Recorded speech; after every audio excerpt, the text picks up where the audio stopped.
साधारणतः 1971-72 सालची घटना असावी.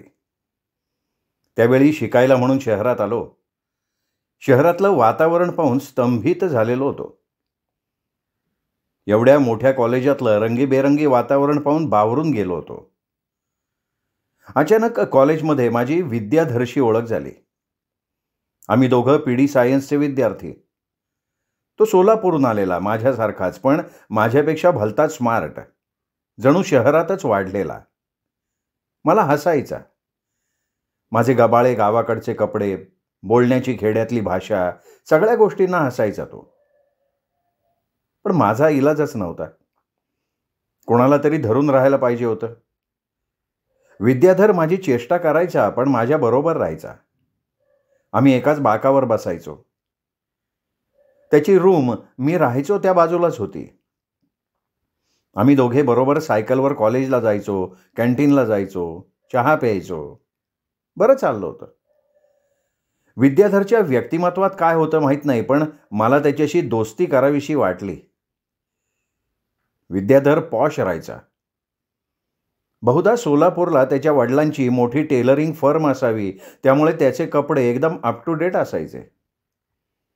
रंगीबेरंगी गुरु शर्ट्स. त्यावेळी राजेश खन्नाची चलती होती.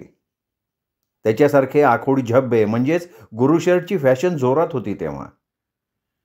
पायापाशी ढगळ्या बेलबॉटम पॅन्ट्स, असे नव्या स्टाईलचे कपडे घालायचा तो. आणि याच्या विरुद्ध मी गाबाळी पॅन्ट आणि हाफ शर्टमध्ये. अगदी विनोदी दिसायची आमची जोडी. त्याच्या अशा राहणीमुळे काही दिवसातच त्याला काही मैत्रिणी मिळाल्या. पोरं मात्र त्याच्यावर जळायची. कधी मी त्याच्या रूमवर जायचो. बॅचलरची वाटू नये इतकी स्वच्छ आणि सगळे जागच्या जागी ठेवलेलं असायचं. कॉटवरच्या गादीची बेडशीट सरळ खोचून लावलेली, ब्लँकेटची व्यवस्थित घडी घातलेली, टेबलवर पुस्तकं लाईनीत लावलेली. या उलट माझी रूम. बेडवरची चादर चुरगळलेली, कित्येक दिवस न धुतलेली, पुस्तकं आडवी तिडवी पडलेली. लहानपणापासून माझी आपली अभ्यासाची सरधोपट सवय. पहिल्या चॅप्टरपासून शेवटच्या चॅप्टरपर्यंत सगळं वाचायचं, नोट्स काढायच्या. मी 2-2 तास लायब्ररीत बसायचो, टिपणं काढायचो. विद्याधर त्यालाही हसायचा. मला म्हणायचा, अबे शहरात आलायस, गावातल्या भोप्यासारखा वागू नको, आणि अभ्याससुद्धा असा शाळेसारखा सरधोपट नाही करायचा. काय महत्त्वाचं आहे तेवढंच करायचं. मी बघ थोडासाच अभ्यास करतो. अरे काही चॅप्टर ऑप्शनला टाकायचं शिक जरा. आणि खरंच त्याला इंटरनल टेस्टमध्ये माझ्यापेक्षा जास्त मार्क्स मिळायचे. तो तसा सगळ्या विषयात चांगला होता, पण त्याला केमिस्ट्रीचा भयंकर कंटाळा यायचा. सर वर्गात आले की तो वैतागायचा, वही मिटून गप्प बसायचा. I hate chemistry. ब्लँक होतो मी सर वर्गात आले की या तासाला, असं म्हणत तो चक्क वर्गाबाहेरही जायचा. साला ही केमिस्ट्रीची इक्वेशन्स पाठ होत नाहीत यार. फेकून द्यावीशी वाटतात पुस्तकं. आणि लॅबमध्ये तर ती केमिकल्स उकळायला लागली ना की त्या घाणेरड्या वासानं उलटी होईल का काय असं वाटतं, असं तो नेहमी म्हणायचा. मी समजूत काढायचो. म्हणायचो, अरे 2च आहेत वर्ष फक्त, सहन कर. तरी पण केमिस्ट्रीच्या प्रॅक्टिकलला तो दांड्यात जास्त मारायचा. आलाच तर इन्स्ट्रक्टरची मापं काढायचा. केमिस्ट्रीच्या थिअरी पिरियडला गमजा करायचा, सरांची चेष्टा करायचा. अनेक वेळा केमिस्ट्रीच्या सरांनी त्याला वर्गाबाहेर काढलं होतं. मात्र इतर विषयांच्या तासांना तो एकदम खुश असायचा. रविवारी संध्याकाळी सुद्धा आम्ही दोघं सायकलवर लांब फिरायला जायचो. गप्पा मारताना तो म्हणायचा, अरे बिंदास राहायला शिक. माणसाला नाही म्हणता आलं पाहिजे. जे आवडतं ते जवळ करायचं, जे नाही आवडत ना त्याच्याकडे बघायचं सुद्धा नाही. पण माझी आपली खेड्यातली विचारसरणी. शहरात येताना आईने सांगितलं होतं की सगळ्यांना धरून राहायचं, कोणाबद्दल वाईट विचार करायचा नाही, कोणाचा तिरस्कार करायचा नाही. वडील म्हणायचे, निर्जीव वस्तूंना सुद्धा भावभावना असतात. ते त्यांच्या स्कूटरला नमस्कार केल्यासारखे हात लावून स्टार्ट करायचे. मी पण रोज निघताना माझ्या सायकलच्या सीटवरनं हात फिरवायचो, नमस्कार केल्यासारखं करायचो. एकदा ते विद्याधरनं पाहिलं आणि तो इतका हसला की मी वेड्यासारखा त्याच्याकडे बघत राहिलो. मॅड झाला का बे? उठसूट कोणालाही नमस्कार करतो. आपण बघ, रूमवर पोचलो की लाथेनं सायकल भिंतीला लावतो, पुस्तकं वह्या फेकून देतो आणि केमिस्ट्रीचं मटेरियल तर भिरकावून देतो. काय संबंध आहे भावी आयुष्यात यांचा? भिक्कार सब्जेक्ट. त्यावेळी तो इतका विचित्र हसला की मला भीतीच वाटली. आम्ही दसऱ्याच्या दिवशी वह्या पुस्तकांची पूजा करतो असं सांगायचा धीरच नाही झाला माझा. मी त्याच्या असल्या वागण्याकडे दुर्लक्ष करायचो. एक दिवस सकाळी नेहमीप्रमाणे मी माझ्या रूमवर त्याची वाट पाहत होतो. रोज तो आला की आम्ही कॉलेजला निघायचो. त्या दिवशी तो आलाच नाही. तो नियमित यायचा, येणार नसेल तो अगोदर सांगायचा, पण येणार नाही असं कधीच व्हायचं नाही. मला वाटलं आजारी पडला असेल, जाऊ संध्याकाळी त्याच्या रूमवर भेटायला, कारण कॉलेजला जायला मला ऑलरेडी उशीर झाला होता. मी सायकलवर टांग टाकली, कॉलेजला पोहोचलो, धापा टाकत वर्गात गेलो. बघतो तर काय, विद्याधर एका नवीन मित्राबरोबर चक्क क्लास अटेंड करत होता. मला आश्चर्याचा धक्काच बसला. त्या दिवशी त्यांनी मला टाळलं. दिवसभर तो त्या नव्या मित्राबरोबर हिंडत होता. मी त्याला भेटायला गेलो तर मला म्हणाला, अरे ये मेरे बचपन का दोस्त है, लंडनला शिकायला होता, आता आपल्या वर्गात आलाय. आणि त्या दिवसापासनं तो त्या मित्राबरोबरच राहायला लागला. त्यांनी माझ्याकडे येणं बंद करून टाकलं. माणसं असं वागू शकतात याचा पहिला जबरदस्त धडा मला शहरात आल्या आल्या मिळाला. थोडक्यात काय तर त्यांनी आता मलाच ऑप्शनला टाकून दिलेलं होतं. त्याचा तो स्वभावच होता ना, जे आवडत नाही ते बाजूला ठेवायचं. आता ते दोघं कायम एकत्र हिंडताना दिसायला लागले. वर्गात एकाच बाकावर बसत. मी मागे एकटाच बसायला लागलो. माझा अभ्यास करायला लागलो. क्लास संपल्यानंतर विद्याधर अचानक आडवा आलाच तर हसायचा आणि म्हणायचा, काय बे, ऑप्शनला टाकायला शिकला का नाही? मी आपला हसायचो, निघून जायचो. तो त्याच्या लंडनवाल्या मित्राला काहीतरी हसून सांगायचा. मी दुर्लक्ष करायचो. हळूहळू मी त्याचा नाद सोडला, त्याला विसरायला लागलो. मात्र तो दिसला की बघून हसायचो. पण हल्ली मी सुद्धा त्याला टाळायला लागलो. बरेच दिवस झाले विद्याधर कॉलेजात दिसलाच नाही. मला वाटलं गेला असेल घरी सोलापूरला. एक दिवस अचानक ग्राउंडवर समोर आला आणि मी चक्रावलो, कारण तो एकदम बदलल्यासारखा दिसला. उदास आणि गरिबासारखा वाटला. त्याचा तजीलदार चेहरा मला आकसल्यासारखा वाटायला लागला. पूर्वीचा त्याचा तो उद्दामपणा एकदम नाहीसा झालेला होता. त्याचा तो लंडनवाला मित्रही आता त्याच्याबरोबर कधी कधीच दिसायला लागला. आम्ही काही दिवसच एकत्र होतो, पण खूप जवळचे मित्र झालो होतो. निदान मी तरी तसं मानत होतो. काही झालं तरी शहरात आल्या आल्या त्यानेच तर मला आधार दिला होता. आता तो कॉलेजला रोज दिसत नव्हता. लंडनवाला मित्र एकटाच भराभर चालत जायचा.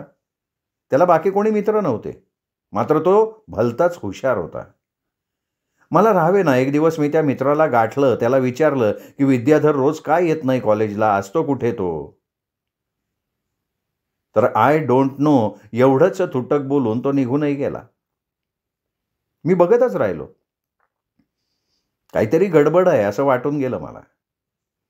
लंडनवाल्यानंच विद्याधरला ऑप्शनला टाकलं बहुतेक. मी रूमवर आलो. मला विद्याधरचा तो पडलेला धास्तावलेला चेहरा दिसायला लागला.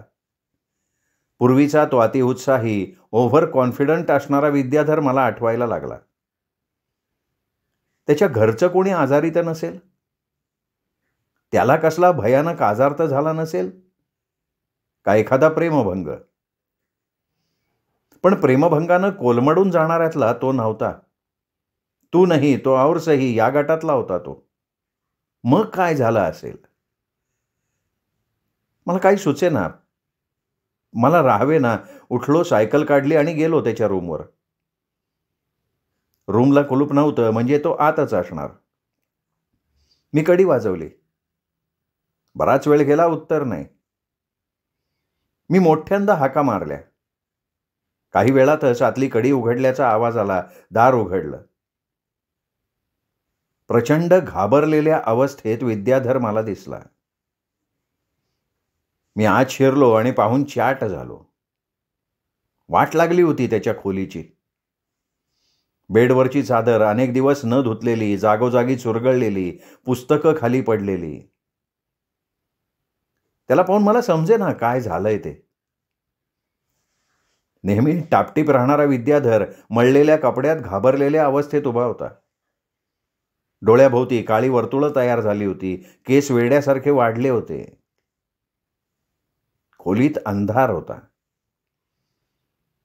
मी खिडक्या उघडल्या. बघतो तर काय, सगळ्या भिंतीवर केमिस्ट्रीची इक्वेशन्स लिहिलेली, अनेक सोल्युशन्स लिहिलेली. एका भिंतीवर छोट्या तिवईवर काचेचा चंबू आणि खाली पेटलेली मेणबत्तीचं चित्र काढलं होतं. विद्याधर, अरे काय झालंय काय? आजारी आहेस का तू? डॉक्टरांना बोलवू का? मला सांग, हा काय प्रकार आहे? अरे तुला तर केमिस्ट्री अजिबात आवडत नाही, मग हे काय आहे सगळं? त्यांनी मला एकदम मिठीच मारली. म्हणाला, अंत्या, मला फार भीती वाटायला लागली रे. अरे मी काहीच केलेलं नाहीये. रात्री अपरात्री जाग येते. कोणीतरी हाताला धरून चित्र काढायला लावतं. रात्रभर इक्वेशन्सचे आवाज कानात घुमत राहतात. केमिस्ट्रीच्या पुस्तकाची पानं फडफडायला लागतात. कोणीतरी खोल विहिरीतनं म्हणतं की वाच वाच. अरे मला त्या मेणबत्तीचा चटका पण बसलाय. बघ ना, माझा हात बघ. पाहिलं तर त्याचा हात खरोखर भाजला होता. मी चक्रावलो. म्हणालो, विद्याधर, तू घरी का जात नाहीस? एकटा पडल्यामुळे तुला वाटत असेल कदाचित. तर म्हणाला, निघालो होतो रे, पण एस मध्ये सुद्धा कोणीतरी माझ्या कानात हायड्रोजनचं इक्वेशन सांगत होतं. मागे फिर मागे फिर असं म्हणत होतं. अरे मी कुठेही गेलो ना तरी माझ्या मागून कोणीतरी येतोय आणि केमिस्ट्री शिकवतोय असं वाटतं मला. If 20 gram benzene is dissolved in 100 gram carbon tetracide, mass percentage determine. Vidyadhar बरळल्यासारखं बोलत होता. बघ बघ अंत्या, बघ, मला ना कोणीतरी सारखं सोल्युशन विचारत असतं. अरे मेसमध्ये जेवायला बसलो ना तरी समोर कोणीतरी बसून लॅबमधले प्रयोग समजावून सांगत असतं.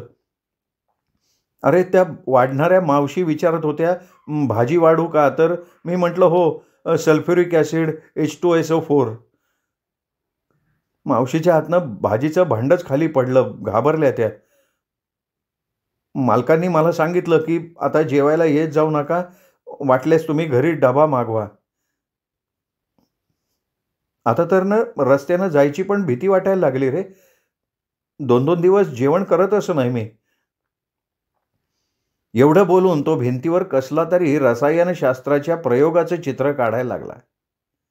चित्र काढता काढता म्हणाला, तुला माहिती नाही अंत्या, त्या केमिस्ट्रीचा मी रागराग केला. अनेक चॅप्टर ऑप्शन्सला टाकले, पण तेच सगळे रोज माझ्या बोकांडी बसतात. अरे रात्रभर खोलीत हिंडतात, मला सोल्युशन्स म्हणायला लावतात. हायला तू म्हणतो ते खरंय राव, त्यांच्यात जीव असावा. आता ते माझा जीव घेणार अंत्या, मग असा माझा अंत होणार अंत्या. आता मलाच घाम फुटला. त्याला माझ्या रूमवर बोलावण्याचं धाडसही मला होईना.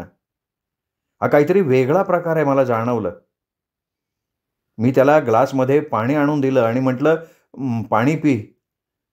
त्यांनी धाडकन ग्लास फेकला आणि म्हणाला, साल्या, मला ॲसिड पाजतो का तू? थांब, तुझा गळाच दाबतो.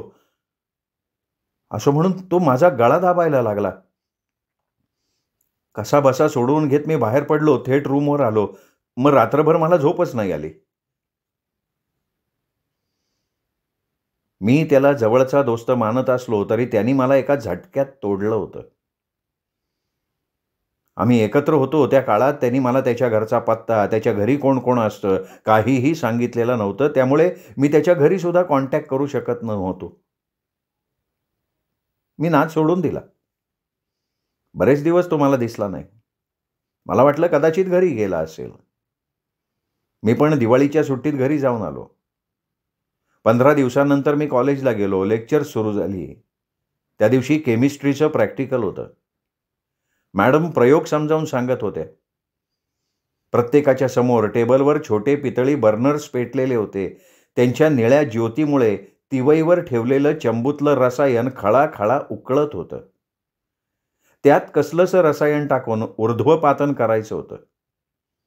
मुलं मुली हसत खिदळत प्रयोग करत होते. इतक्यात बाहेरून धूमकेतूसारखा विद्याधर आला. लॅबमध्ये धावायला लागला. सोडा मला, सोडा मला असं म्हणत ओरडायला लागला आणि बघता बघता एका टेबलापाशी गेला आणि मोठ्यानं किंचाळला. आता तुमचं समाधान होईल. आता होईल तुमचं समाधान. होणार आता तुमचं समाधान. असं म्हणत त्यांनी एका चंबूतलं ते उकळतं रसायन घटाघटा प्यायलं आणि तडफडत धाडदिशी तो खाली पडला. साधारण 1971-72ची घटना असावी ही. आजही आठवली तरी अंगावर सरसरून काटा येतो. श्रोते हो, ही होती सदानंद भणगे सरांची कथा ऑप्शन केमिस्ट्री. कथा कशी वाटली हे कमेंट करून कळवा. ही कथा मित्रपरिवारात नातेवाईकात शेअर करायला काहीच हरकत नाही. आणि हो, तुमच्याकडनं चॅनल सबस्क्राईब करायचं राहून गेलं असेल तर प्लीज चॅनल तेवढं सबस्क्राईब करा. पुन्हा भेटूयात अशाच उत्तम कथेसह. तोपर्यंत नमस्कार मित्र.